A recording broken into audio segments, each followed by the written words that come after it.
به بعضی باید گفت این حرفا مال تو نیست عزیزم، ببر بذار سر جاش. میگیری که چی میگم؟ آره عمو جون.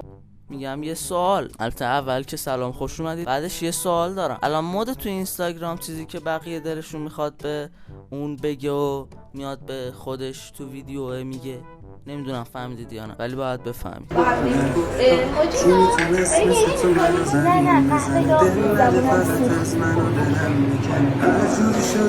آره سوخته، ولی اون چیزی که سوخت زبونم نبود، قلبم.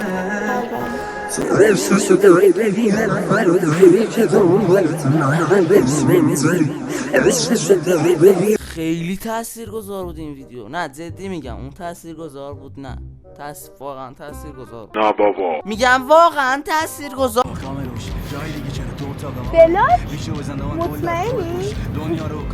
نه عزیزم بذار بمونم ببینم بسوزم. میگم یه سوال، الان اون رفته با 2 نفر دیگه، تو که کار خاصی نکردی که اون ببینه بسوزه، بعدم خودت گفتی من دارم میسوزم، حالا قلبت یا جای دیگه خودت گفتی من دارم میسوزم.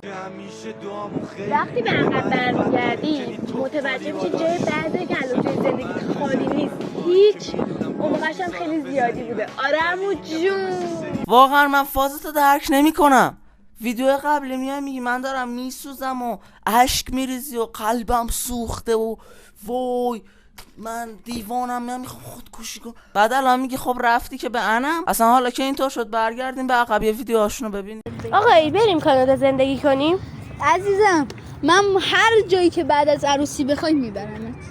من با تو کف خیابونم میخوابم. بیا چی شد؟ اینم عقب. الان دیدی عقبتو کف خیابونم باش میخواب. میدونی چی درد داره؟ از وقتی که تو رفتی هر یک دقیقه برام 60 ثانیه میگذره. الان باید بخندم یعنی چقدر طنز بود. بچه‌ها مرسی که این ویدیو رو دید.